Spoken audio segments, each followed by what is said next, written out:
Day grade 9. So this is the part of our tutorial in Visual Basic 6.0. Kasi last time, diniscuss ko na sa inyo yung mga gamit ng iba't ibang objects in Visual Basic.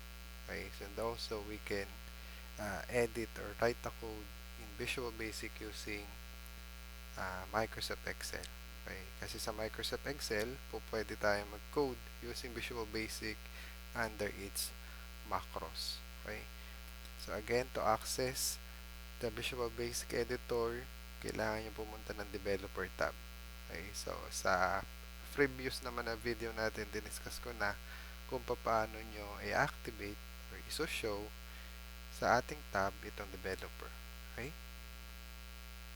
For this tutorial, tuturuan ko kayo on how to code a simple calculator or the standard calculator using Visual Basic Editor.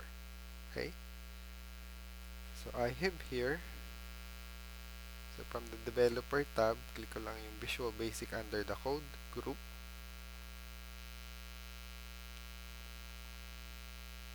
Yan. So nag-prepare na ako dito ng design.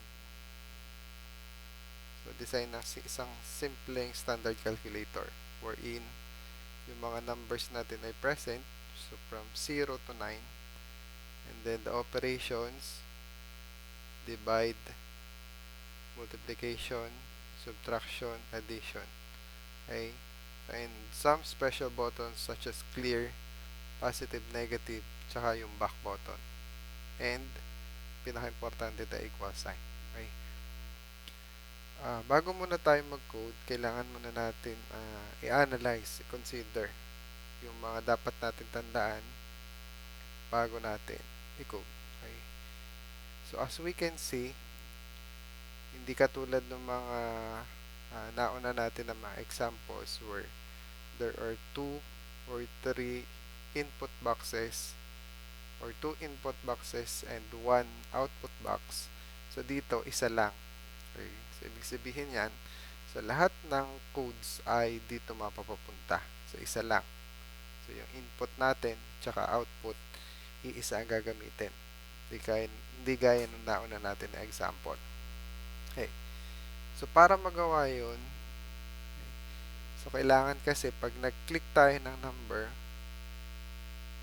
so duduktong lang yung mga numbers na i-add natin. Okay. So hanggat hindi tayo pumipili ng operations, continuously iduduktong niya lang sa huli ng number, ng previous na number na itinipe natin or kinilik natin yung number na susunod sa kanya or yung pinili natin kasunod. Pero kapag siya ay nag-press na or pumindot na ng operations from the 4 mathematical operations, dapat magdi-disappear na yung previous or yung number na present doon kasi kailangan ulit na makapag-type ng mga panibagong numbers. Okay? So, paano po yun? And, paano gagana itong mga mathematical operations kung iisa yung gagamitin nating input at saka output box. Okay? So, ito lang po yun. Panoorin nyo lang. And then, kung may mga questions, isulat nyo muna. Then later, pwede nyo i-comment kung ano yung mga questions ninyo. Okay? So, umpisahan natin kay 1. So, si 1, pag dinouble click natin, yan, so makikita natin yung private sub cmd1 underscore click. Kasi ang pinangalan ko sa kanila, so ito yung pangalan nila, cmd1, mula kay cmd0 hanggang cmd9. Kaya nagbabago lang yung last, yung caption dun sa dulo. So, 0 to 9. So, ito naman, si CMD dot, CMD equals, CMD plus, CMD minus, CMD times, CMD divide. So, ito naman ay si CMD back, CMD PS, positive for positive and negative, CMD clear, para maklear lahat itong laman ng text box. So, ito naman ay si TXT na. Okay? Unahin muna natin mag-declare ng mga kailangan muna natin mag-declare ng mga variables na gagamitin natin. Okay, so saan po siya makikita? Kung declaration pa lang ang gagawin natin, double click lang natin yung user form. Okay? So dahil wala pa yung laman, wala pang laman na code, so itong private sub lang si md1 underscore click at saka user form nakalagay, ang gagawin natin ay punta tayo dun sa pinakataas na part ng ating code window. Okay? Lagyan natin yung insertion point doon and then mag-enter tayo. Then, ilagay ulit natin yung ating insertion point dun sa pinakataas na part. Hanggang sa makita nyo dito yung general, tapos dito declaration. So, dyan natin i-declare kung ano yung mga variables na kailangan natin gamitin dun sa ating program. So, unlike ng visual ng Java, where sunod-sunod yung code, so ito po ay hiwa-hiwalay. Okay? Kaya lang, pag declarations, ginagawa natin siya sa pinakataas na part ng ating code. Okay? So, para i-declare natin dito ng mga variables, pwedeng gamitin lahat ng objects under ng user form na to. Okay? So, ito po yung paano tayo makapag declare ng variables. Okay. So, at ano-ano ba yung mga variables na kailangan nating i-declare? Okay. So, ito po yun. So, dim. Kasali lagi po yung keyword na dim. So, ito is for declaration. Kailangan po natin ng OP. So, dim OP, pangalan po ng variable yan. OP for operator. Okay. Tapos, DC for dot count kasi i-check po natin kung nagamit na ba yung dot or hindi pa. Tapos cnum1, so siya naman po yung mag-handle ng laman currently ng laman ng ating text box. Okay. And then cnum2, so siya naman po yung maghahawak ng result or siya naman po yung maghahawak ng number. Siya naman yung maghahawak ng number na kailangan natin i-operate. Halimbawa, nag-select tayo ng numbers. So, ang example natin ay 1 and 2. So, tulad dito. So, pag sinelect natin yung 1 and 2, dapat pag nag-click tayo ng operation, yan, magdi-disappear dapat ito sa screen. Yan. So, kung mapansin nyo, nag-disappear yung 12 pero at napalitan ng 15. Pero dapat hindi totally mawawala yun. So, yung number 12, okay, so doon siya mapapapunta kay cnum2. So, yun yung idea para hindi siya mawala. Okay? So, yan muna mo ang ating i-declare. And so, para hindi na tayo mahirapan to identify kung ano po yung mga data type na gagamitin natin. So, variant muna. Kapag ang data type na ginamit natin ay variant, pwede tayong mag-accept ng kahit anong inputs. Kaya lang, kapag kailangan natin sa process, lalo-lalo na sa mathematical operations, kailangan nating dagdagan ng special codes to convert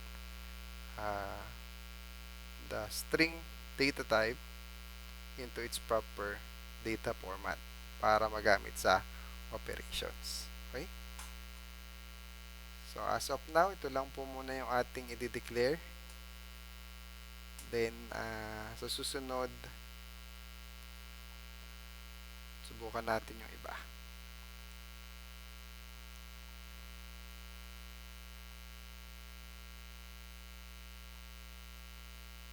Okay, so, kaya lang dito nagkaka-error. So, unahin muna natin. So, try muna natin na isa. Sa isa lang.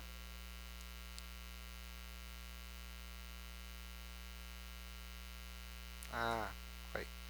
So, alam ko na. So, naging problema natin dito, ito nga pala. Kailangan natin, ang keyword natin, dim, tapos pangalan ng mga variables na gagamitin din as variant. Okay? So, yun po yung keywords.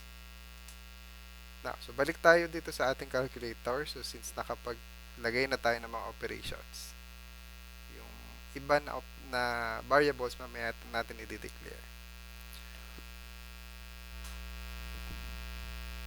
Excuse me.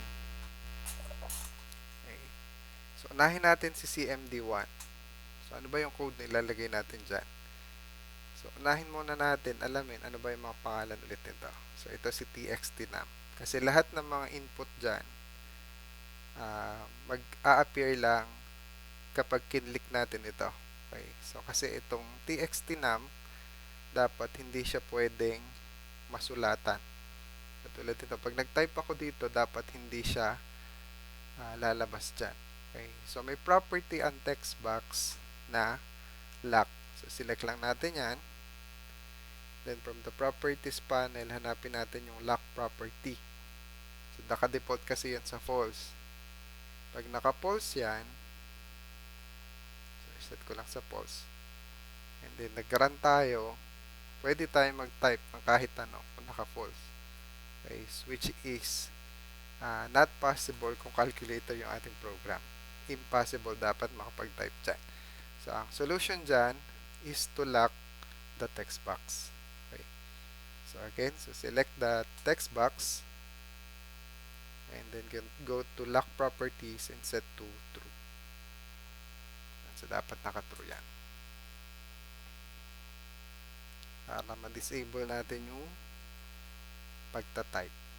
Okay, so dapat ang magiging display niyan magagaling dito sa mga buttons.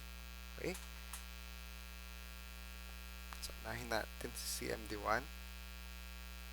So, si CMD1, okay, so dito niya ilalagay yung text kay txtnum.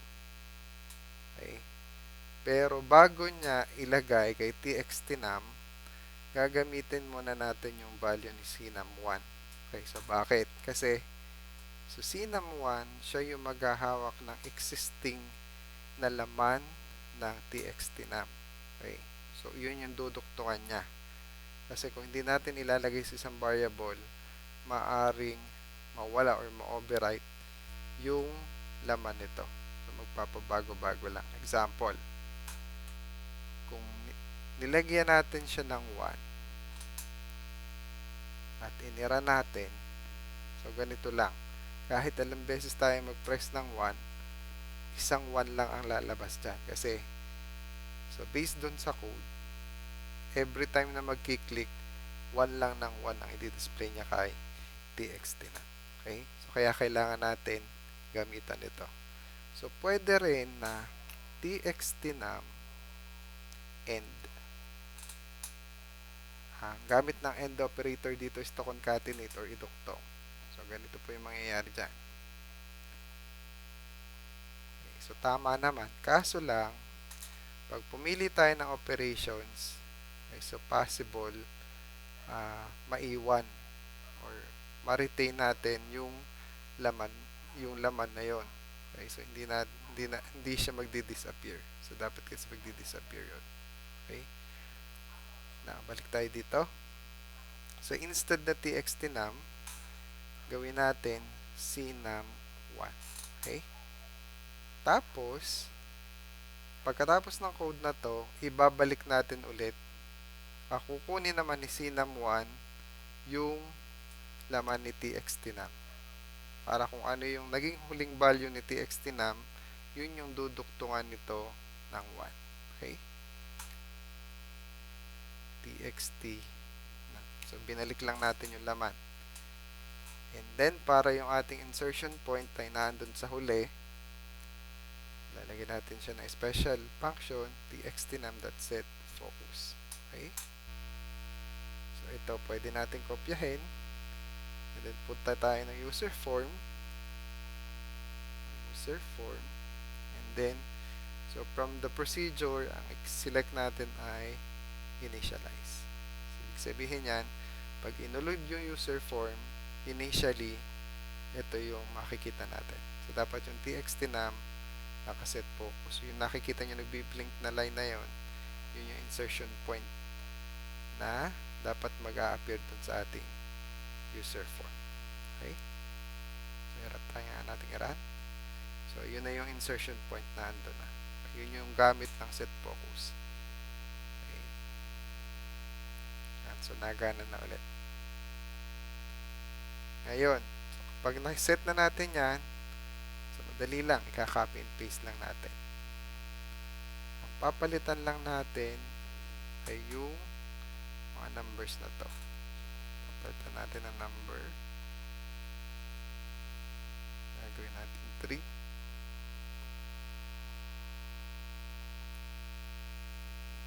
So, ito lang yung medyo matagal sa kanya kasi hiwa-hiwalay yung code. Kailangan nating ilagay sa tamang lalagyan. Ay, sorry, 5 pala to. 5. Ito ay 6.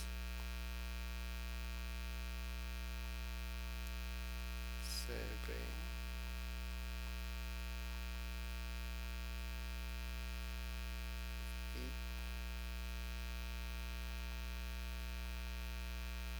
9. Sorry, excuse me ulit. So, check nga natin. 1, 2, 3, 4, 5, 6, 7, 8, 9. 4, 5, 6. So, gumagana na po yan. Okay. Kaya lang,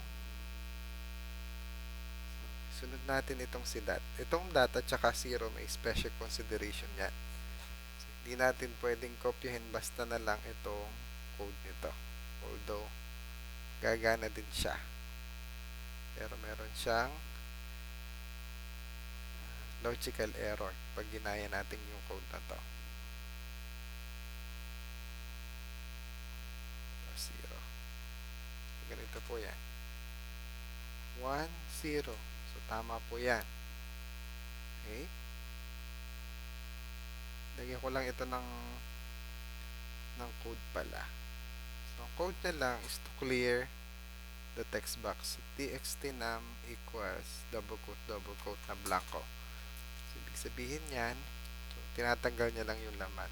Tapos, txtnum dot set focus, tapos cnum1 equals double quote ulit kasi pinawi niya yung laman. Tapos yung OP, sinet niya ulit or tinanggal niya din yung laman. Then, yung DC is equal to double quote. Okay? So, para totally kiniklear niya. Okay? Set natin. 450 clear. Pero kapag nag-click tayo ng 0, dapat hindi tayo makakapag-enter ng 0 hanggat wala siyang nakikitang number sa unahan niya. O kaya naman, wala siyang dot. And also, itong dot na to, hindi siya dapat magagamit na maraming beses. Isang beses lang siya. Okay? Ayun, unahin natin yung 0. Ang gagawin natin dyan, lalagyan natin ng condition. Okay? Sa itaas niya, lalagyan natin ng if condition. If txtnum is equal to blank, double quote meaning blank, then. So, ito po yung syntax niya. If, tapos condition, tapos may then. Yung syntax niya. And then, kapag may if tayo, dapat may end if. And if. Okay? And then, pwede rin natin lagyan ng else. So, kahit wala tayong ilalagay. Okay? So, may else. Sabihin, pag hindi ito blanco, pag may laman siya, kapag dapat ito pala yung nasa sa loob ng else. So, pag blanco, ibig sabihin, wala siyang gagawin. Hindi siya mag-i-insert ng 0. Pero kapag may laman na, pwede na siya mag-insert ng 0. So, check nga natin. Click, click, click, click. So, wala. Pero, yan, may laman na yung ating text box. Yan, saka pa lang tayo makapag-insert ng 0. Okay? Natin ulit dito. So, lagyan lang natin ng code na set focus ito. So, ano naman yung consideration ni dot? Okay, so, si dot naman, ito po siya. So, cmd dot, lagyan natin ulit ng code, if dc is not equal to, yan, so not equal to yung open, less than sign, greater than sign, so ibig sabihin yan ay not equal, then, okay, ibig sabihin yan kapag hindi siya equal sa double quote, okay, pwede siyang magkaroon ng laman or pwede siyang gumamit ng dot. Tapos, ganun ulit, else, tapos, and if. Yan. Kaya lang, itong DC na to, kailangan lagyan natin ng laman, kahit anong laman. Kasi naka-variant naman siya. Bawa ay, yes na lang. So, DC equals to yes, ibig sabihin, nagamit na siya. So, lalagyan natin. Okay? Pero hanggat wala siyang laman, so check muna nga natin. So, so, baliktad ata. So, ito ay dapat nasa sa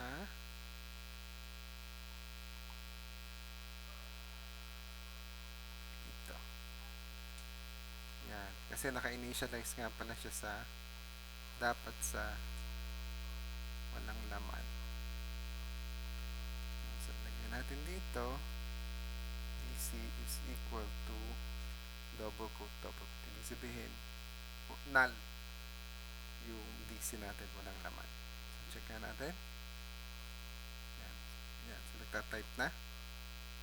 Pero, pag nag-click tayo ng dot, dapat isang beses lang. Kahit ilang beses tayo mag-type yan, isang beses lang dapat siya mag-a-appear. So, kahit yan. So, hindi din pwede siya sa in-between. So, yun po yung consideration ni dot. Okay, so dapat pag nakita niya na hindi equal sa double quote, hindi na null, ibig sabihin nagamit na yung dot. Okay, so hindi na siya pwedeng gamitin, kaya walang laman na ito. Okay, so unless binura natin. Okay, so ito iset focus lang natin ulit.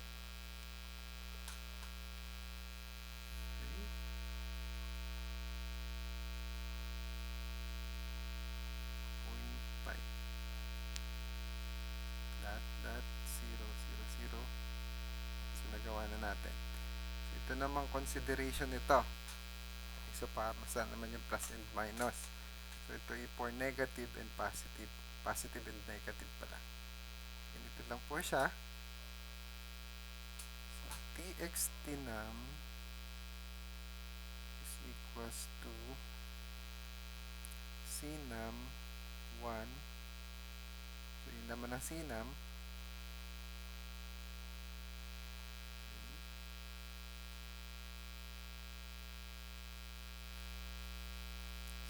txt_num, kasi wala pa pala naman to, no? So, ito na lang yung kunin natin.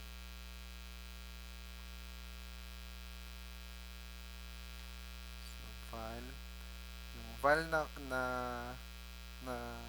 function, siya yung nagko-convert from text string or from text to number format or number value times -1. Multiply lang natin dyan. Tapos, cnum1 equals txtnum. Yan, so txtnum. Tapos, kopihin lang natin yung set focus.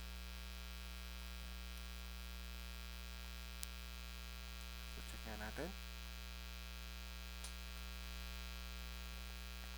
Yan, 84, negative.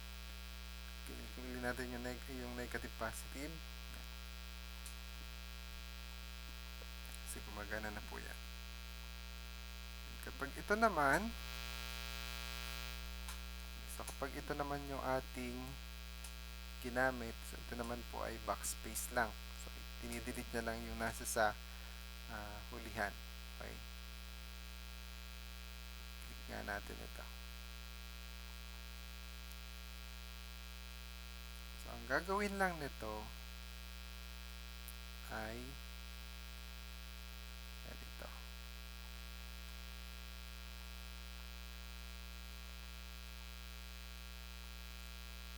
Kailangan muna niya i-count nga pala yung laman ni txtnum. So, paano po yun mangyayari? Okay.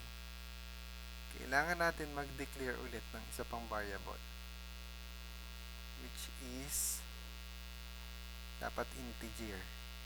Dim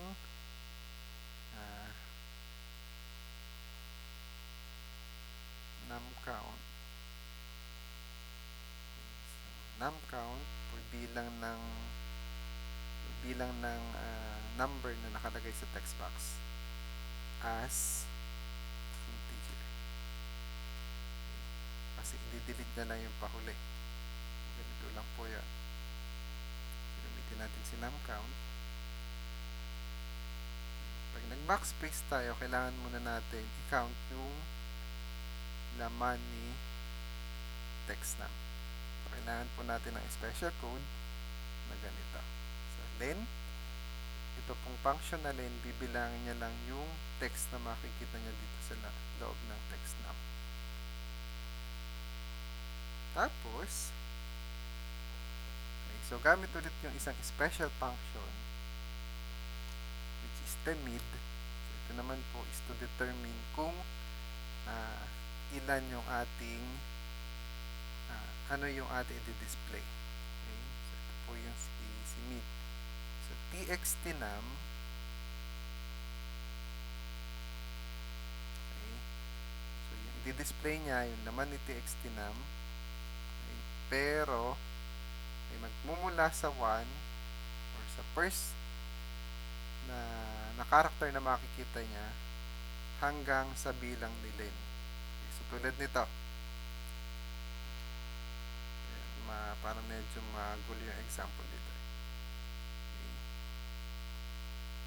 Okay. 7, 8, 9. Okay, so nakita natin nakalagay na sa 7, 8, 9. Tapos, pag nag-backspace tayo, mawawala lang yung 9. Okay. So, ang idea ni len, ika-count yung bilang ng character dito. Example, 7, 8, 9. So, 3 characters. Okay. So, yun yung magiging laman ni num count. Tapos, itong mid naman, so, i-display from currently, yun sa nakalaman niya, so, nakikita natin sa text box, from first position to num count.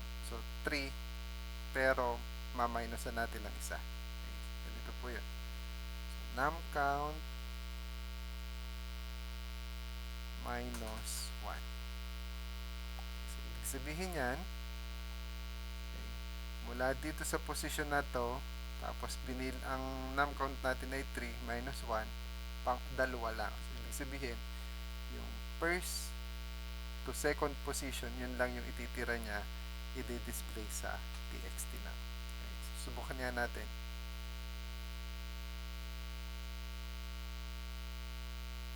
Seven, 8, 9, tapos backspace. Yan na po, umuurong na.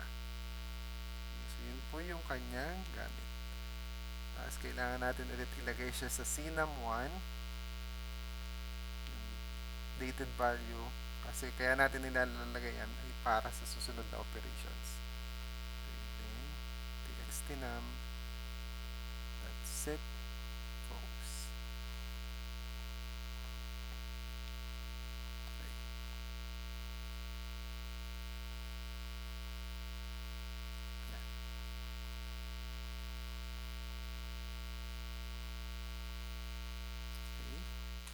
So, yan po yung consideration dyan.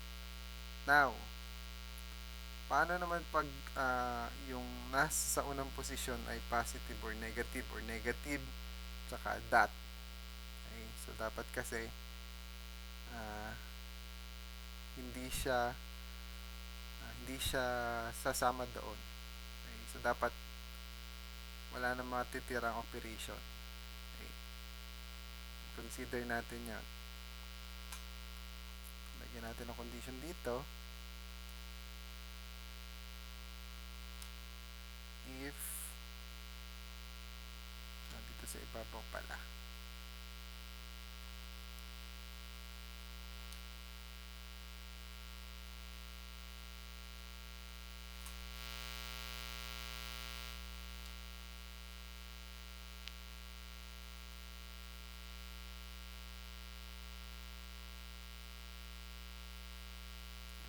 txt num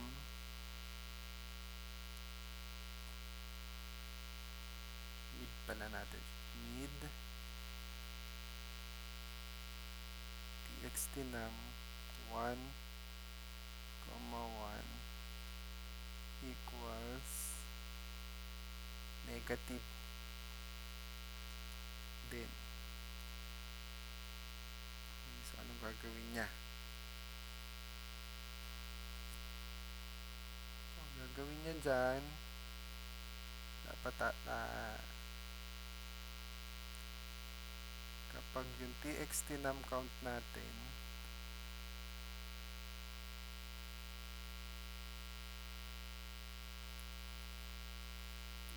num count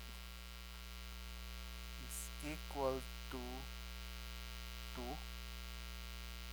dalawa na yung nakikita niya, then dapat automatic tatanggalin na kaagad niya yun.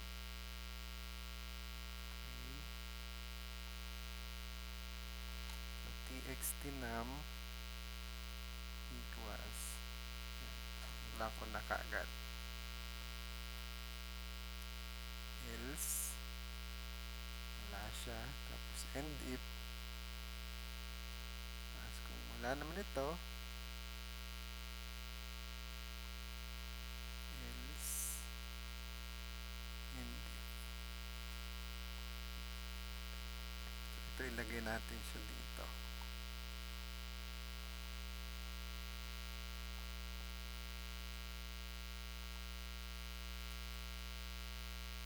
Try nga natin kung gagana siya.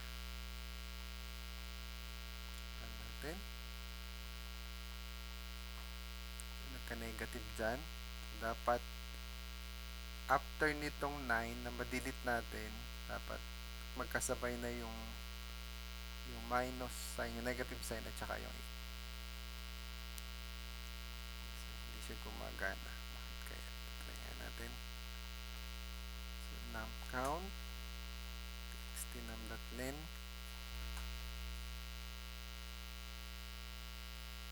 So, if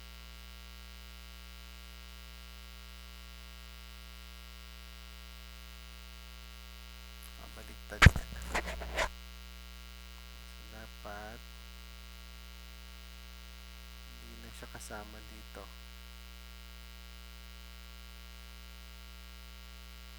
Dito lang siya. Ito po ay dito lang. Ito wala na tayong else. Try nga natin.